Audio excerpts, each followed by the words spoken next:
ओम। सभी को साथियों को नमस्कार। आदरणीय साथियों, आपको मैं ऐसी जानकारी देना चाहता हूँ, ऐसी जानकारी से अवगत कराना चाहता हूँ जिसको हमारी दिल्ली की जनता नहीं जानती। साथियों, मेरा बेटा 17 तारीख में प्रातः 4 बजे उसकी ऐसी हालत हो गई ज़्यादा ख़राब कि मैं उसे लेकर के लाल बहादुर शास्त्री हॉस्पिटल में गया। उसे सांस लेने में बहुत बड़ी दिक्कत थी। उसका ऑक्सीजन लेवल बहुत डाउन था। लाल बहादुर शास्त्री हॉस्पिटल में ले जाने के बाद डॉक्टर ने चेक किया तो 20-25% ही उसके ऑक्सीजन जा रही थी।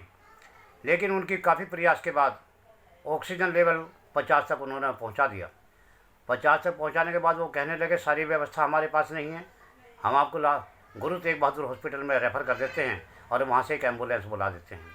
तो आदरणीय साथियों, उन्होंने वहाँ से फ़ोन करके एक एम्बुलेंस बुला ली। सिलेंडर लगा करके ऑक्सीजन का हम उस पेशेंट को गुरु तेग बहादुर हॉस्पिटल ले गए। काफ़ी मिन्नतें करने के बाद तो उसको दाखिल किया गया, लेकिन दाखिल करने के बाद उसे इमरजेंसी में ले गए। इमरजेंसी में ले जाने के बाद वहाँ पता नहीं कहाँ से एक डॉक्टर आया और बड़ा ही बदतमीज डॉक्टर था। जाते उसने मेरे बेटे की ऑक्सीजन हटा दी।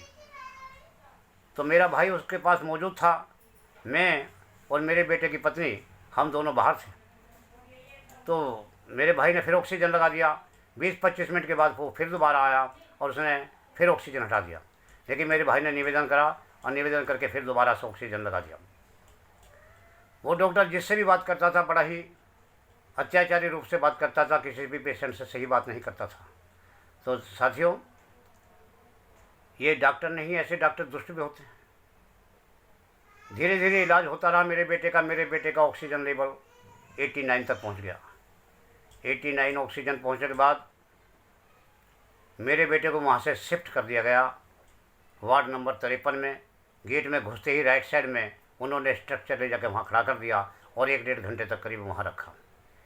1-1.5 घंटे के बाद लड़का को जब होश आया तो उसे थोड़ी सी ऑक्सीजन से बेचैनी होने लगी। शरीर में जो उसे बेचैनी हुई तो उसने अपना ऑक्सीजन हटा दिया। मेरे पुत्रवधू ने, मैं उस टाइम बाहर था, मेरी पुत्रवधू अंदर थी।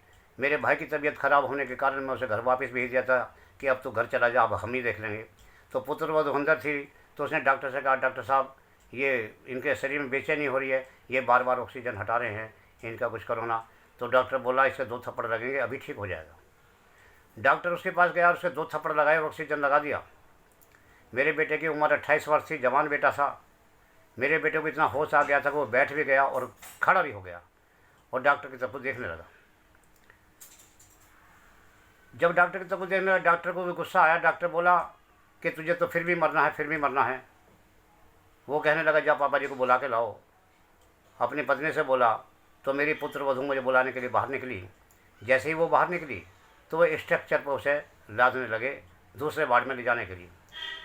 मेरी पुत्रवधू ने पलट करके देखा कि वो किसी दूसरे वार्ड में ले जा रहे हैं, फिर वापस दौड़ी। जैसे ही वापस दौड़ी तो सिक्योरिटी गार्ड ने उसे वापस अंदर नहीं जाने दिया। फिर काफ़ी मन्नत करने के बाद भी वहाँ तक नहीं जाने दिया और स्ट्रक्चर लेके चल दिए। और वो मेरा बेटा हाथ हिलाता रह गया, मुझे बचाओ मुझे बचाओ। लेकिन उन्होंने अपना स्ट्रक्चर नहीं रोका और लिफ्ट में बैठा करके बिना मालूम कहाँ ले गए। लिफ्ट में बैठाने से पहले उन्होंने पूरी जानकारी करी उससे कि तुझे कोई बीमारी तो नहीं है, तुझे कभी कोई बीमारी हुई हो, किसी तरह की तेरे लीवर हो, टीबी हो, किसी तरह का कोई और गड़बड़ हुई हो आज तक तो बता दीजिए। सारी इंक्वायरी करने के बाद ये हालात हुए तो मेरे बेटे को किसी वार्ड में ले गए और मेरे बेटे की सूचना किसी तरह से मुझे नहीं मिली। तो फिर पुत्रवधू रोती हुई मेरे पास आई। मैं बाहर बैठा हुआ था। बाहर बैठ करके मैंने उनसे कहा, पुत्रवधू ने कहा कि पापा जी इस तरह से बात होगी। रोती हुई आई, मैं भी रोता हुआ अंदर गया और मैंने डॉक्टर से निवेदन किया तो सिक्योरिटी गाड़ी हमें अंदर ना जाने दे। तो गार्ड को बोला कि भैया आप चले जाइए, आपका बेटा जो है आपको मिलेगा नहीं अब, क्योंकि हम वार्ड में किसी को जाने नहीं देते और आपका बेटा ठीक हो जाएगा, इसी को चिंता करने की ज़रूरत नहीं है। मैं कि भाई उसके तो कपड़े भी लैट्रिन में सन गए थे, उसने कुछ खाया भी नहीं था, वो बार बार ऑक्सीजन हटा रहा था। बोला ये सारा काम हमारा है, आपका काम नहीं है, इसको हम देखेंगे, आपका कोई काम नहीं है इसमें। काफ़ी मिन्नत करने के बाद उन्होंने हमें अंदर नहीं जाने दिया। हम वापस आ गए, रोते भी लगते दोनों अपने घर आ गए। तो शाम को लगभग 4:15 बजे फ़ोन आया कि आपका बेटा गुजर गया है। ऐसी स्थिति में तो मेरा बेटा गुजर गया, आप अपनी डेड बॉडी ले जाइए। मैं हॉस्पिटल गया शाम के टाइम तो वहाँ डेड बॉडी शव गृह में नहीं आई थी। तो मैं वापस चला आया, अगले दिन फिर गया। जाने के बाद मुझे डेड बॉडी मिली। डेड बॉडी का मैंने देखा तो उसकी नाक से खून जा रहा था, क्योंकि जब ऑक्सीजन नहीं जाता है सिर के अंदर तो नाक से खून आ जाता है। उन्होंने, उस डॉक्टर ने शायद उसका ऑक्सीजन ही हटा दिया, ऑक्सीजन उसको नहीं दिया। मेरा बेटा जो अपने पैरों के ऊपर खड़ा हो सकता है, जो बात कर सकता है, जो बोल सकता है, उसकी हालत 3 घंटे के अंदर कैसे होगी? तो मैं ये निवेदन करूँगा, पता नहीं हॉस्पिटल के अंदर कौन सा घोटाला चल रहा है, क्या चल रहा है, ये उनके अंग तो कहीं तस्करी नहीं कर रहे हैं। मैं सरकार से निवेदन करूँगा, मैं जनता से निवेदन करूँगा कि मेरी वीडियो को ज़्यादा से ज़्यादा पोस्ट किया जाए और इनका पर्दाफाश किया जाए। मैं मीडिया से भी निवेदन करूँगा कि इनका पूरी इंक्वायरी की जाए। मैं पुलिस से भी निवेदन करूँगा, क्योंकि वहाँ हॉस्पिटल में ना तो कोई पुलिस जाती है, ना कोई अधिकारी जाता है सरकार का, कोई जाता नहीं। डॉक्टर अपनी मनमर्जी कर रहे हैं। कई डॉक्टर ऐसे हैं जो इसमें मामले में संलिप्त हैं और ये इन लोगों ने बहुत ही अत्याचार किया हुआ है।